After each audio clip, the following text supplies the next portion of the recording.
The phone rang at precisely 6:42 p.m.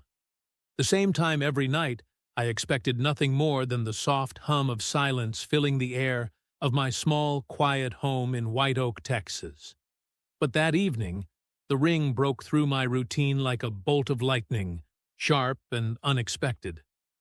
I grabbed the receiver, my fingers shaking ever so slightly, unsure of who might be on the other end. "Hello?"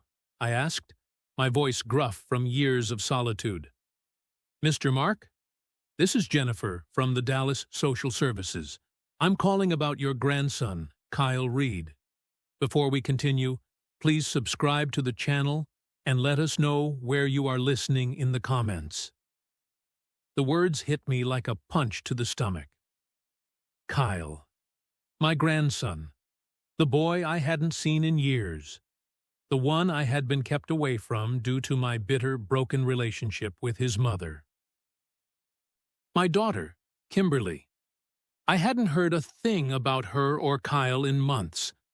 Not since the last time I'd tried reaching out, only to be shut down by her venomous words. My daughter. The woman I used to love. The woman who had fallen so far from grace that I couldn't recognize her anymore. "Kyle," I echoed, the word falling out like an old, forgotten name. "Yes," Jennifer continued, her voice professional, but I could hear the concern beneath it. "Kyle's in a shelter here in Dallas. His mother, Kimberly Reed, she's had another breakdown. He's been through quite a lot, and we're afraid for his well-being. We think he needs to be in a stable environment, Mr. Mark. Do you think you could come get him?" I felt a weight in my chest. The last time I'd seen Kyle, he was just a child, barely 10 years old. He hadn't spoken much back then, kept mostly to himself. I'd never known the full extent of the damage his mother had done to him, but I knew enough. Kimberly's addiction and instability had scarred him in ways I couldn't fathom. But now, I had to make a decision. I hadn't spoken to Kimberly in years. Hell, I hadn't even seen my daughter in over 5 years. The woman had chosen her destructive habits over family, over her son. And now, here I was, being asked to pick up the pieces of a shattered child. "Why me?" I asked, barely able to keep the tremor out of my voice. "Why not his father?" "His father, Carson Reed," Jennifer replied, "left them both years ago. We've reached out to him, but he's refused to take Kyle in. We're out of options, Mr. Mark." I felt a deep, simmering anger rise in me. Carson Reed, the man who had promised to love and protect my daughter, only to abandon both her and Kyle in their most desperate moments. But this wasn't about him. This was about Kyle. "Where is he now?" I asked, my voice firming up with purpose. "Dallas Shelter, East Side," she replied. "Please, Mr. Mark, we need your help. Kyle refuses to speak to anyone but you. He's asking for you by name." I stared out the window at the fading sun, its orange glow casting long shadows across the porch. This wasn't just a call for help. It was a cry from a boy I had sworn to protect. But could I truly help him when I had so many unresolved feelings about his mother? Could I put aside the anger and bitterness I had toward Kimberly for the sake of this child? I stood up slowly, glancing around my empty house. My life had been quiet, simple even. But in that moment, I knew everything was about to change. I wasn't going to let Kyle down. "I'll be there," I said, the words heavy with finality. The moment I hung up the phone, my mind raced. My past with Kimberly wasn't something I could forget overnight. She had burned every bridge, left every family member behind. But Kyle, he hadn't asked for this. He didn't deserve to suffer because of his mother's mistakes. I grabbed my keys off the kitchen counter and stepped out the door, determined to find the boy who had been abandoned by the one person who should have protected him. Have you ever had to step in to protect a loved one, even when you didn't want to? Share your story in the comments. It wasn't easy getting Kyle to open up. When I pulled up to the shelter that day and saw him sitting by the window, looking out at the world like it didn't matter to him anymore, my heart sank. His small frame, so much older than I remembered, was hunched as though he was trying to make himself invisible, a stranger in his own skin. "Kyle?" I said gently, crouching down in front of him. He didn't look at me, not even when I said his name again. It felt like he was somewhere else, lost in a world of his own. He was 12 now, not the little boy I had taken in years ago, but the years had done little to soften the anger and hurt in his eyes. I sat beside him, unsure of how to bridge the gap between us. How do you talk to a kid who's been scarred so deeply that nothing you say could ever undo it? But I had to try. "We're going to take care of you, Kyle," I said softly. "You're safe now. You don't have to be afraid anymore." At that, Kyle finally turned his head, his eyes locking onto mine for the first time since I arrived. There was a flicker of something in them, defiance, maybe, or just plain exhaustion. His lips pressed into a thin line. "You don't get it," he muttered, his voice barely above a whisper. "You don't know what it's like. You don't know her." The sharpness of his words caught me off guard. "I know it's been hard, son," I said, trying to keep my voice calm, though my insides were twisting. "But I'm here now. I'll make sure you have a home with me." Kyle shook his head, the movement so abrupt I almost thought he might snap. "You think it's that easy?" he snapped. "You think just because you're here now everything's fixed?" The words hit me like a slap. My chest tightened, and for a moment, I was back in the years when Kimberly and I would argue, when I'd tried and failed to make things work for her sake, for the family. She had walked away, and I had stayed away. But Kyle? He hadn't had the choice to walk away. He'd been caught in the crossfire of all of her mistakes. "I'm not trying to fix everything, Kyle," I said softly, my voice shaking. "But I'll be here. For you." Kyle's face softened for just a second, but then the wall went back up. He didn't trust me. Not yet. And why should he? He hadn't seen me for so long. He had probably convinced himself that I was just another person who wouldn't stick around. The silence hung heavy between us as the minutes ticked by.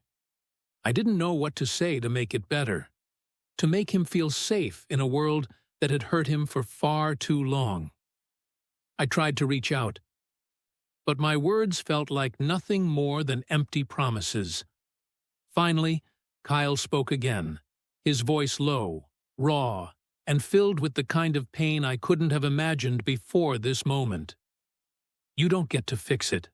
Not with your words. Not with your I'm sorries." I was stunned, my heart sinking at the weight of his words. But before I could respond, Kyle's eyes flicked toward the door, his body rigid. He had already turned away from me, retreating into his own silence. "Do you ever think about her?" I asked, unable to stop myself. "Your mom?" The question was out before I could stop it. I'd known better than to bring her up, but something in me had to ask. I needed to understand what had happened to him, to the boy I had promised to protect. Kyle's face went cold at the mention of her name. His fists clenched. "Don't," he said sharply. "Don't you dare bring her up. I don't want to hear her name, not from you, not from anyone." I stared at him, the anger, the hurt in his voice shaking me to my core. I knew he blamed her. I knew he hated her. But hearing him say it, seeing the rage in his eyes, broke something inside me. His words were like shards of glass, sharp and unforgiving. I stood up, my legs stiff, the weight of my own regrets pressing down on me. I had failed him. I had let my daughter's mistakes push me away from my family for too long. And now, I was paying the price. Kyle needed someone to lean on, but all I could offer him were apologies and promises that felt empty. As I left the shelter later that evening, I couldn't shake the feeling that I had lost him before I ever had a chance to truly find him. What's the hardest part about healing a relationship with someone you've been hurt by? Let us know below. Months had passed since I brought Kyle into my home. He had settled in more than I ever thought he would. But still, there was always a barrier between us, one I couldn't cross. He was older now, stronger, but that distance he kept, like an invisible wall, was ever present. At times, it felt like I was living with a stranger. He was excelling at school, though. There was something inside him that I hadn't expected, a drive, an ambition. When I first brought him here, all I saw was a quiet, withdrawn child who couldn't trust anyone. But as the weeks wore on, Kyle began to shine in ways I hadn't anticipated. He started talking about medicine, about surgery. It was the first time I saw a spark in him, something he could be passionate about. "You know, Grandpa," he said one night at dinner, his eyes alight with excitement, "I think I want to become a surgeon. I've been looking into it. I think I could do it." My heart swelled with pride. I had no idea where this ambition had come from, but it was clear that Kyle had found something that could help him heal, something to aim for. Maybe this was the turning point, the moment when he would stop being a victim of his past and start building a future. But no matter how much progress he made, no matter how much I hoped that Kyle was starting to move on, there were always reminders of his past. The biggest one came one afternoon when a letter arrived at the door. It was from Kimberly. The sight of her name on the envelope sent a cold shiver down my spine. I wasn't sure why I was surprised. She had a way of popping back into our lives when it suited her, always when things seemed to be moving forward. Kyle came into the living room, holding the letter in his hands, his face unreadable. He didn't say anything at first, just stared at the envelope like it was some kind of dangerous object. Finally, he looked at me, his eyes cold. "I'm not opening it," he said, his voice firm. "Not now. Not ever." I watched as he turned on his heel and walked up the stairs, the letter still in his hand, the door to his room shutting with a finality that echoed in my ears. I wanted to say something to make him understand that this was his decision, not mine. But I couldn't. The tension in the air was thick, and for the first time since I'd brought him here, I felt like I was losing him. I sat there, staring at the letter on the coffee table, my hands trembling. What did she want this time? Was it a plea for forgiveness? An apology that would only serve to stir up old wounds? Or was it just another manipulation, another attempt to worm her way back into Kyle's life? I had to admit that I had no idea what Kyle was thinking. He had never really talked about Kimberly, not directly. I didn't even know if he still wanted to see her. All I knew was that the woman had hurt him, deeply, and now it seemed like her presence lingered, even from afar. Sitting there, I couldn't help but think back to my own mistakes, my own failures as a father, as a husband. I had abandoned Kimberly once, too, left her when things got too tough. I had thought I was doing the right thing. But looking back now, I saw how my decisions had affected Kyle, how my failure to protect him from the chaos of his mother's life had led him down a path of anger and distrust. I should have been there for him. I should have never let him slip through my fingers, no matter how much Kimberly pushed me away. But it was too late for regrets now. The damage had been done. Kyle's future was a reflection of the choices we both made. And now, as the letter sat between us, I couldn't help but wonder. Would this letter change anything? Would it drag him back into the web of manipulation that had nearly destroyed him? Or would he find the strength to move on, to let go of the past that had shaped him into the person he was today? Do you think it's ever possible to completely let go of the past? Comment your thoughts. The phone call came late, right in the middle of one of those nights when the silence in the house was thick enough to cut through. Kyle had been home from medical school for the weekend, catching up on his studies, though his eyes were always distant, like he was still carrying the weight of everything that had happened. I could feel it hanging over us, but I said nothing. There were days when I felt like I was just waiting for the other shoe to drop. That night, the shoe dropped. Kyle was on his phone when I heard him murmur something under his breath. Then he froze. "Is everything okay?" I asked, my voice unsure. He didn't respond right away. Then, finally, he said, "It's her. It's Mom."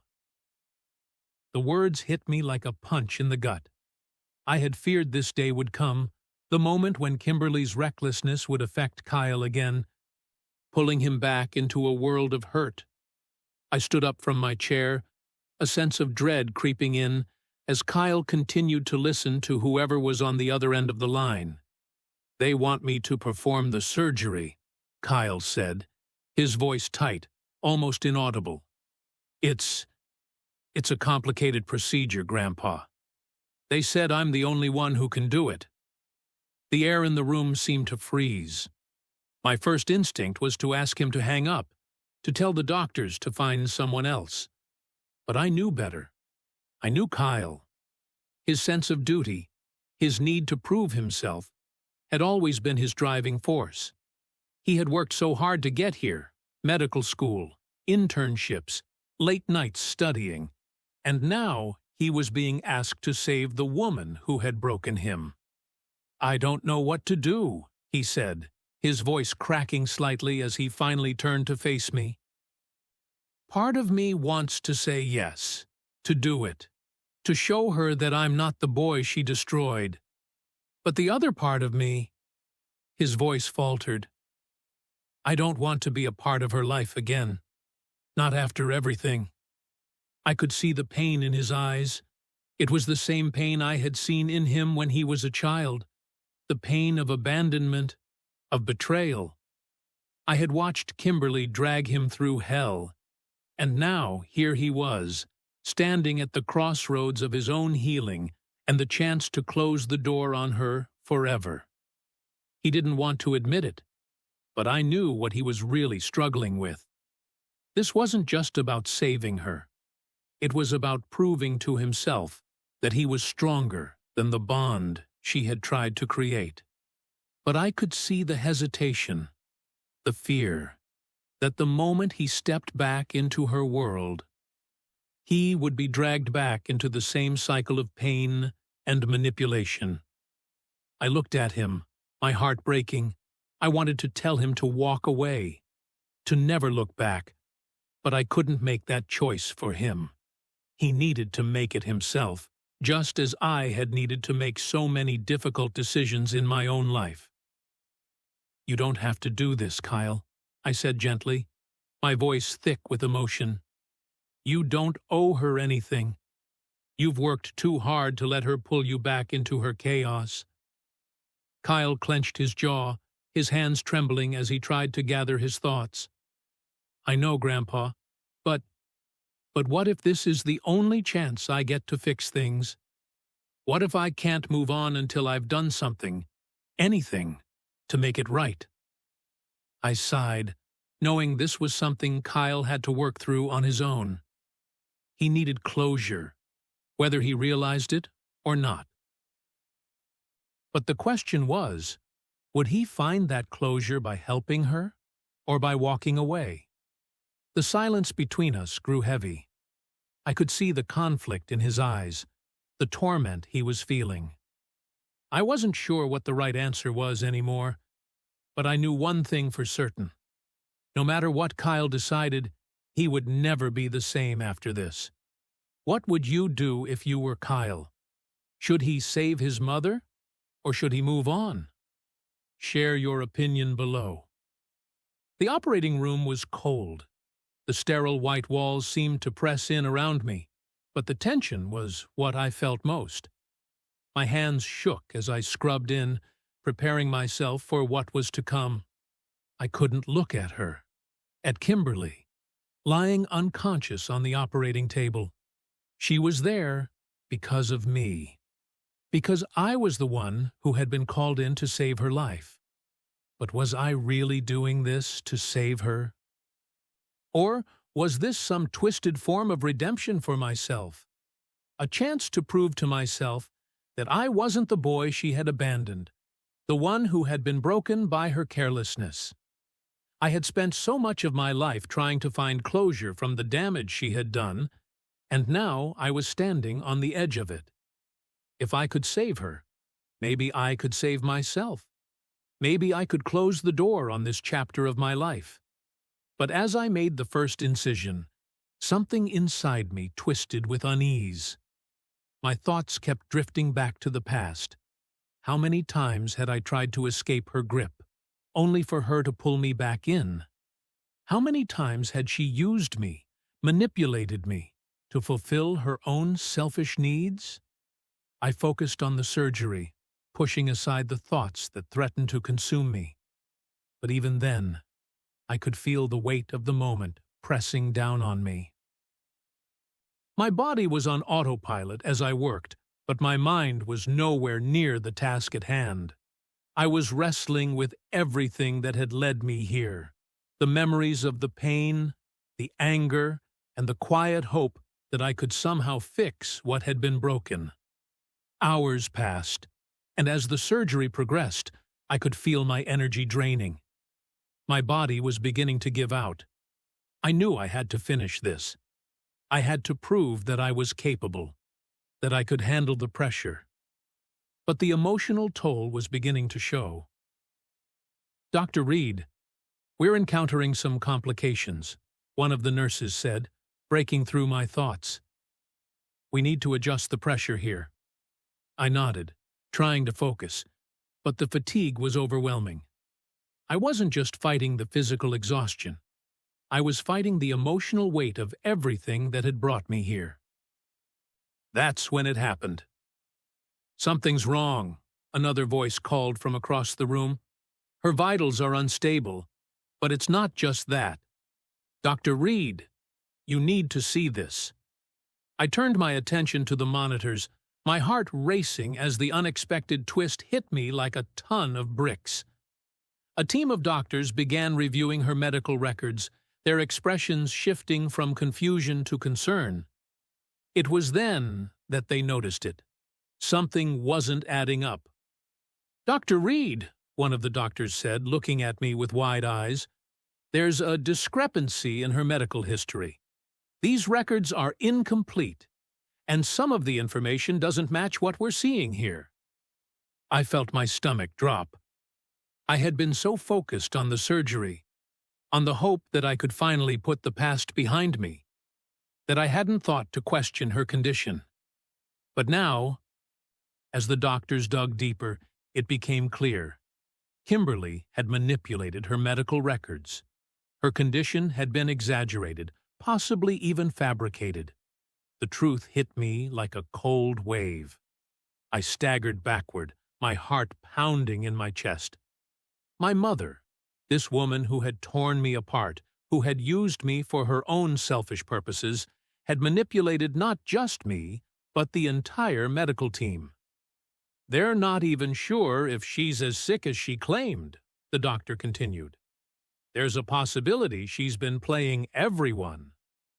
The words cut deeper than any surgical incision. I could feel my hands tremble as the realization sank in. This wasn't just about saving her. This wasn't even about healing the past. This was another one of her lies, another way for her to control me, to manipulate the situation to her advantage. I couldn't breathe. I looked over at Scott, who was standing at the door, his face pale. I could see the pain in his eyes, the same shock that I was feeling. "Kyle," Scott said softly, his voice filled with disbelief. "Is this really happening? After everything? After all this time?" I didn't know what to say. The betrayal I felt was suffocating. This wasn't just about surgery anymore. It wasn't about fixing anything. It was about realizing that the woman who had caused me so much pain had used me again, in the most insidious way possible. Tears welled up in my eyes, but I quickly wiped them away. I couldn't let myself break down now. Not here. Not in the middle of this operating room, with my hands still covered in blood. But inside, I was falling apart. My entire world was crumbling. The weight of it all was too much to bear. The woman who I thought I could help, who I thought could be saved, had only used me once more. Do you think some people are so broken that they manipulate others to get what they want? Let us know in the comments. The silence in the hospital room was suffocating. After everything that had happened, I couldn't get the image of Kimberly, my mother, out of my head. The revelation that her illness had been exaggerated, possibly fabricated, made my stomach churn. But there was still one piece of the puzzle left to be uncovered. The weight of the truth was still too heavy, and I needed answers. I stepped out of the operating room, unable to stay in that sterile, suffocating place any longer. My hands were still shaking, my thoughts a chaotic mess. I couldn't fathom that my mother, the person who had caused me so much pain, had been using me for years. Just as I reached the hallway, I saw him. Carson, my father. He stood there, looking as out of place as I felt. His face was drawn, his eyes avoiding mine. He looked older, smaller somehow. The man who had once been the pillar of my life now seemed like just another ghost from my past. He didn't approach me at first, but I could feel his presence. "I should have known you'd be here," I said, my voice hoarse with exhaustion and disbelief. "What are you doing here, Dad?" Carson looked up, his eyes full of guilt. I never wanted you to find out like this, Kyle," he said, his voice shaky. "But I couldn't just sit back and let this happen anymore." I stared at him, my mind reeling. What was he talking about? What had been happening all these years that I hadn't known? "You knew?" I asked. The words barely a whisper. "You knew what Mom was doing? You knew she was playing me, and you just stood by?" He flinched, his face crumpling. "I didn't know how to stop it," he admitted. "Kimberly, she's a master at getting people to do what she wants. I felt powerless. I thought if I stayed out of it, I could protect you. But all I did was let her drag you deeper into her mess. I didn't want to see you hurt, but I couldn't stop her." The anger, the betrayal, surged through me like a tidal wave. My father, the man who had promised to protect me, had left me to face the storm alone. My mother, the woman who had brought me into this world, had used me as a pawn in her sick game. And my father had done nothing but stand on the sidelines, watching it all unfold. I turned away, my breath coming in short, ragged bursts. My hands clenched into fists as I fought to control the rage building inside me. But it wasn't just anger anymore. It was devastation. The weight of the truth crushed me. "Dad, I don't even know who you are anymore," I said, my voice breaking. "You left me. You both did. And now I find out that she used me to fix her life? That all this time she knew exactly what she was doing?" Carson took a step forward, but I held up my hand, stopping him. I couldn't even look at him. "No," I whispered, the tears threatening to spill. Don't come near me. You don't get to fix this. You don't get to be the good guy now. The truth had shattered me. The person I had once thought of as my mother, the person I had spent my entire life trying to please, trying to make proud, had never really cared about me. She hadn't loved me. She had used me, just like my father had allowed her to. I felt my entire world collapse around me, and for a moment, I didn't know who I was anymore. I could feel my knees starting to give way, but before I fell, Scott appeared. He was there, just like he always had been, the one constant in my life. His presence steadied me, even as my emotions threatened to pull me under. "Kyle," Scott said softly, his hand on my shoulder. "You don't have to carry this weight alone." I turned to face him, my eyes filled with a mixture of confusion and pain. "I don't even know who I am anymore, Grandpa," I said, my voice cracking. "I thought, if I could just fix this, fix her, it would make everything better. But it doesn't. She doesn't care. She never did." Scott gave me a tight hug, his grip strong and warm, like the anchor I needed. "You're not broken, Kyle," he said. "You never were. It was always about her, not you." But I wasn't sure if I could believe him. The weight of everything, the years of manipulation, the lies, the betrayal, was too much. I was exhausted. I wanted to escape, to forget about everything that had happened. But I knew I couldn't run from this. I had to face the truth, no matter how much it hurt. I looked back at Carson, my voice barely a whisper. "I don't know if I can forgive you, or her." The silence between us was deafening, but there was a small, quiet part of me that knew this moment would change everything. I couldn't keep holding on to the past. I had to make a choice, one that would determine who I would become moving forward. What would you do if you were in Kyle's shoes? Could you forgive your parents after everything? Share your thoughts below. The days following the truth were a blur.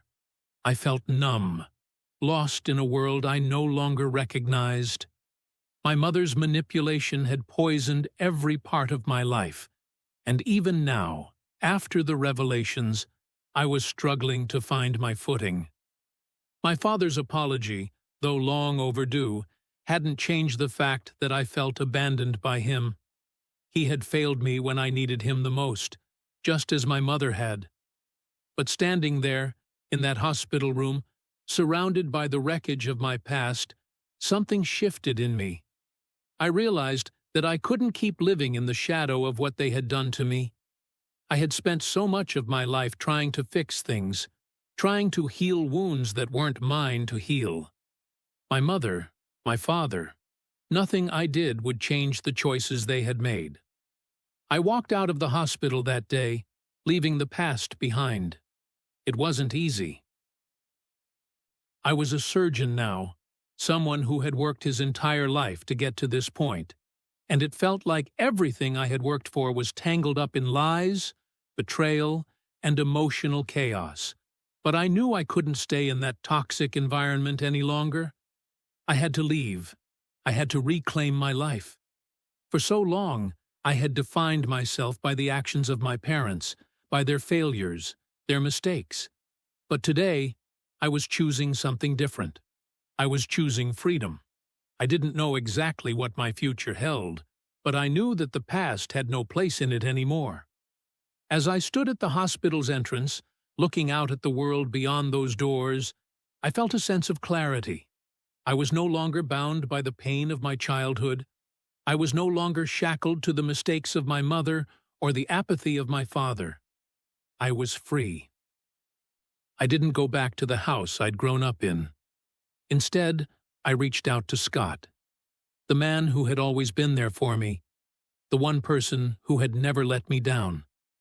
I found him sitting in his chair on the porch of his house, looking out at the sunset. When he saw me, he didn't say a word. He just nodded and gestured for me to sit next to him. We sat there in silence for a while, The only sound the occasional chirp of a bird or the rustling of the leaves. It wasn't until the sun dipped below the horizon that I spoke. "I'm done, Grandpa," I said, my voice steady. "I'm walking away from everything that tied me to them. I'm not going to let them control me anymore." Scott looked at me with the kind of understanding that only comes from someone who has lived through their own battles. Someone who knows how hard it is to break free from the past. "I'm proud of you, Kyle," he said softly. "You don't have to carry the weight of your parents' mistakes. You never did." I felt the truth of his words settle deep inside me. For the first time, I realized that my future was mine to shape. I wasn't defined by my past or the mistakes of those who came before me. I could be my own person. I could build a life that was mine, free of the hurt that had tried to drag me down. "Thanks for everything, Grandpa," I said, my voice thick with emotion. "You've been the only one who really cared. The only one who stayed when everyone else walked away." Scott smiled, a look of quiet pride in his eyes. "You don't need to thank me, Kyle. You've always had it in you. I'm just glad I was here to watch you find your way." I sat there, feeling the weight lift from my shoulders. I wasn't broken. I wasn't a victim of my past. I was standing tall, ready to take on whatever came next. And for the first time, I felt hope. Hope for the future. Hope for myself. Scott had given me the one thing I had never received from anyone else: unconditional love and support. That was the foundation I needed to build a new life. What does it take for someone to finally break free from the past and rebuild their future? Share your final thoughts in the comments. Thank you for watching. If you enjoyed this story, you will surely love the next one. It's as interesting and even more intriguing than you can ever imagine. So do check it out. Click on the image showing on your screen right now to watch the next one.